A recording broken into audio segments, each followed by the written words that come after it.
The water comes first, flooding up through the cracks in the old subway floor, swallowing the beams, swallowing the uthicas. Then the gas ignites. A man runs. Behind her, something massive drops from the ceiling on great black wings. And above the city, thousands of feet away, a woman and a child hear the explosion and don't know if anyone is coming back. To understand how we got here, we need to go back 3 years, because this nightmare didn't start in the subway. It started in a lab. New York City is dying. A disease called Strickler's is tearing through the children of the city, and nobody can stop it. Every treatment fails. Every vaccine comes too late. But scientists have finally traced the source. Cockroaches. Common cockroaches carry and spread the infection.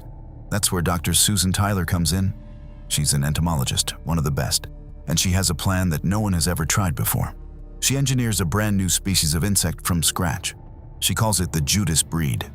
It's designed to secrete an enzyme that's lethal to cockroaches, but harmless to everything else, and it comes with a built-in kill switch. It can't reproduce, and within 6 months, it's supposed to die off completely. It works. Within a few months, Strickler's disease is gone. Children who would have died are alive. At a press conference, Susan's husband, Dr. Peter Mann, announces the epidemic is officially over. It's a triumph, but Susan can't quite shake the feeling that something is wrong. Playing God with genetics is never simple. She let the Judas Breed out into the world, and the world is messier than any lab.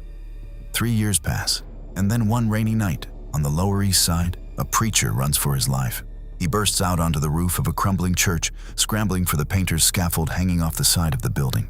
Behind him, something follows. Not a man exactly, but something that moves like one, tall and thin, wrapped in a long overcoat, clicking. The preacher throws himself onto the scaffold. The ropes snap. He falls into the alley below and doesn't get up. But someone saw it happen. Across the alley, a 10-year-old autistic boy named Chui watches from his apartment window. He doesn't react the way another child might. He just watches, calm, his spoons in his hands, and he starts imitating the sounds the attacker made, that clicking noise, over and over. Funny, funny shoes, he murmurs to himself. He bends a scrap of wire into a small figure. If you're enjoying the story so far, hit like and subscribe so you never miss a recap. The next morning, Peter arrives at the church on CDC business. Police found a basement full of illegal immigrants infected with yellow fever. But as Peter and his assistant Josh search the building, they find something much worse. In a basement passageway, massive clumps of something organic fixed to the ceiling, hanging down like stalactites. Peter's gut tells him this connects to the subway tunnels below. Josh takes a sample for analysis. When they look at what's inside the sample, they find buttons, regular buttons. That same afternoon, Susan and her assistant Remy return to her lab when a couple of local kids come by. She's got a standing offer to buy unusual insects from the neighborhood children. Today they've got something in a cornflakes box. She hands over $10, puts on her surgical gloves, and carefully extracts the specimen. It's large, unique. It looks like a baby. But whatever species it belongs to, she doesn't recognize it immediately.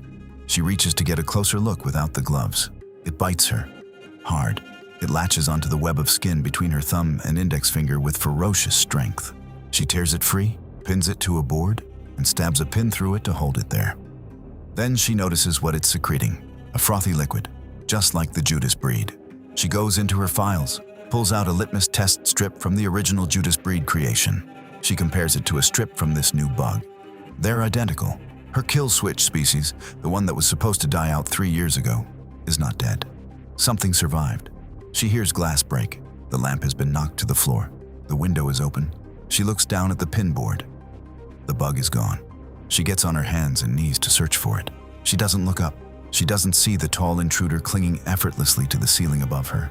And when she finally stands, there's a gust of wind, a moving shadow, and then she's alone. Peter is shaken when she tells him what happened. He asks her to stop working alone in the lab at night. But Susan's focus has shifted entirely.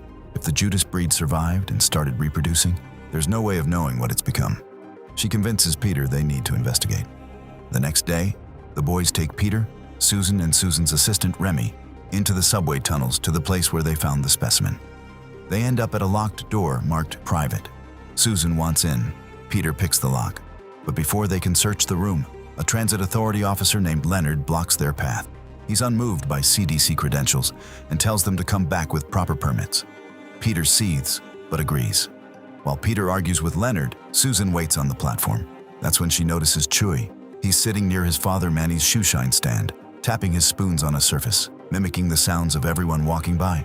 And he names each person's shoes, style, color, brand, every single one. When she walks over, he doesn't make eye contact. He holds up one of his wire sculptures and says, "Mr. Funny Shoes." Susan looks at the figure. It's unmistakably the shape of the specimen from her lab. Meanwhile, the two kids who sold Susan the bug have gone back into the tunnels. They're after an Uthika, an egg sac, because Susan offered to pay for one. The transients camped on the tunnel landings try to warn them. Long John, Overcoat Slim, don't go down there or he'll get you. The boys laugh it off. They find the Uthika. It's the size of a gym bag. And they find Overcoat Slim there too, standing guard over it. He catches the first boy, then the second, and he's not just large, he's fast. Neither boy comes back. Susan goes to see her old professor and mentor, Dr. Gates. She tells him what she's found and asks if he thinks the Judas Breed could have survived. He tells her he thinks it's likely. She pushes back. They were engineered to die, she says. They all died in the lab. Gates says, yes, but you let them out of the lab.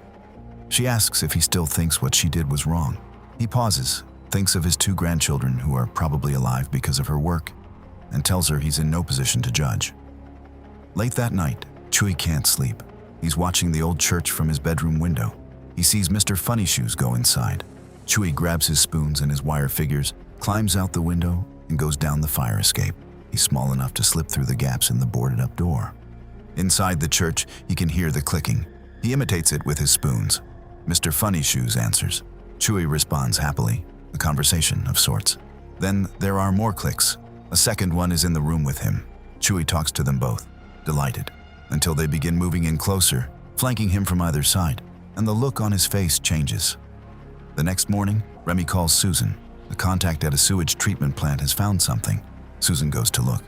On a tray, she finds the head, thorax, and front legs of an insect, almost man-size. Remy photographs it. Susan takes the photos, asks Remy to deliver the remains to Dr. Gates, and goes to meet Peter at the subway. Manny opens Chewie's door and finds the room empty. He knows where Chewie would have gone. He crosses the alley to the church, finds one of the boys' wire figures just inside the doorway, and breaks in through a cellar door. All he's got is a Zippo lighter and an old-fashioned straight razor. He goes in looking for his son. Down in the subway access tunnels, Leonard has been assigned to escort Peter and Josh through the maintenance grid, just as Peter threatened. None of them are happy about it. They find another cluster of feces on the ceiling, take samples, and press on. Finally, they come out onto a high balcony overlooking the old Armory Station, a decommissioned platform far below street level. Leonard glances down and spots a large bug on the floor below. He stamps on it before anyone can stop him. Peter is furious. The only specimen they found, destroyed. They start to argue. Then a creaking sound cuts through everything. The balcony collapses. Peter and Leonard crash down to the floor below. They're not seriously hurt, but there's no way to climb back up. Josh, still on the upper level, is sent back to the surface for help. Susan is waiting on the platform above, studying the Polaroid photos Remy took at the treatment plant. She starts folding them, accordion style, pressing different sections together. When she holds certain parts of the image side by side, they form the outline of a human face. She stares at what she's figured out. It's late, and Peter still hasn't arrived. There's only one other person on the platform, a tall, thin figure in a long overcoat. She approaches him to ask the time. He raises his head. It's a full-grown, man-sized Judas adult. She runs. It unfurls its wings. It catches her, lifts her off the ground, and carries her into the tunnel. Josh is still underground, still trying to find the surface. He stumbles into a nest of Uthikas, dozens of them. Something stirs nearby. A Judas adult drops from the ceiling. Josh doesn't make it out. Susan wakes alone. She's in some kind of storage cache, deep in the tunnels, surrounded by the remains of victims. She finds a way out through a manhole. She drops through it, and Manny finds her on the other side. He's still looking for Chewie and has been stumbling through the tunnels following any path he can find. Together they find Peter and Leonard. The 4 of them get Susan out of the hole. But they've been seen. A Judas adult is coming toward them. They run for an old subway car, barely making it inside before the creature reaches the door. It forces itself halfway through. They slam the door on it, cutting it in half. The upper half falls into the car. It's still alive, still moving. It drags itself under a bench. Leonard empties an entire clip into it. reloads, pulls it out, and examines it. The thing slashes at his legs with its front claws, opening deep lacerations. Leonard shoots it again, every round in the second clip, until finally it stops. But the blood scent brings others. The remaining adults swarm over the car, ripping at the windows, hammering the exterior. Susan takes Manny's straight razor, cuts into the dead adult, and extracts its scent glands. They smear the secretions over every crack in the windows and every gap they can find. The swarming stops. The adults pull back, apparently confused by their own scent on the car. Leonard tells them there's a chance. This is an old Coney Island special car, and it might still run if they can restore the power. Peter will go out and find the power line. Manny will go out to throw the track switch and use the time to keep searching for Chewie. Leonard and Susan will start the car and pick them up further down the track. Susan takes the scent glands and coats Peter and Manny as much as she can before they go. Peter finds the circuitry and gets it repaired. Manny finds the track switch, and then he finds something he didn't expect. Chewie, nearby, alive. The boy is unharmed, more than unharmed. He seems at ease. He shows no fear of the creatures. He seems to believe they're his friends. Manny tries to coax him toward the switch, but Chewie won't move. A Judas adult drops from the ceiling. It tears Manny apart. In the car, Susan and Leonard wait. Too much time has passed. Leonard can barely walk, his legs shredded by the earlier attack. Susan puts on what's left of the scent and goes out to find them. She finds Manny's crucifix on the tunnel floor, nothing else. She throws the track switch herself, then hears something. Chewie, terrified, having watched everything happen to his father. She picks up the crucifix, takes the boy by the hand, and goes looking for Peter. Peter returns to the car. He and Leonard both know there's not enough scent left, and Leonard's wounds are bleeding again. The adults are picking up the scent. Leonard won't let Peter back inside. He tells Peter to go find Susan. Then Leonard opens the door, steps out onto the track, and walks toward the sound of the swarm. He draws them after him, away from the others. He doesn't come back. Susan finds Peter. Peter finds Chewie. The three of them are together, but there's no clean exit. Peter tells Susan to take Chewie and get out through the service elevator, a dumb waiter system built into the tunnel wall. He wants to stay behind and try to destroy the colony while he has the chance. If he fails, Susan will need to tell authorities everything and find another way to finish what he starts. Susan doesn't want to leave him, but she takes Chewie and goes. Peter watches them start to rise. Then the colony's breeding male, the largest of all of them, crashes into the chamber.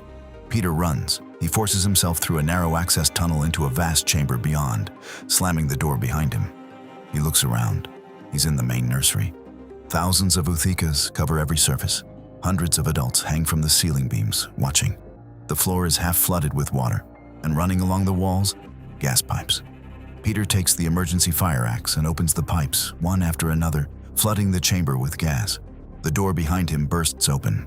Adults drop from the beams and fly toward him. He swings the axe at the metal floor grating, trying to make a spark. Once, twice. On the third blow, the spark catches. The chamber explodes. Peter plunges into the water. In the track tunnel above, Susan and Chewie are knocked from their feet by the blast. Before they can get up, the breeding male drops from the elevator shaft, landing between them. He ignores Susan. He turns to Chewie. The boy has been spared by the colony until now, but the male's intent is clear. Susan slashes her palm with Manny's crucifix. She holds up her bleeding hand. The male scents the blood and turns toward her. She runs. She can hear a train coming, its headlight filling the tunnel. She runs directly at it. At the last second, she throws herself sideways. The train hits the breeding male head-on. He's not destroyed immediately. He clings to the front of the train, his body dragged partly under. Piece by piece at speed, he's torn apart. Then he's gone. Mimic was released in August 1997. It was directed by Guillermo del Toro, at the time a relatively unknown Mexican filmmaker who had made one previous feature, the gothic vampire film Cronos. Mimic was his first Hollywood production, and it nearly destroyed him. Del Toro later described making Mimic as one of the worst experiences of his life. If you enjoyed this recap, hit subscribe so you don't miss the next one. Thanks for watching.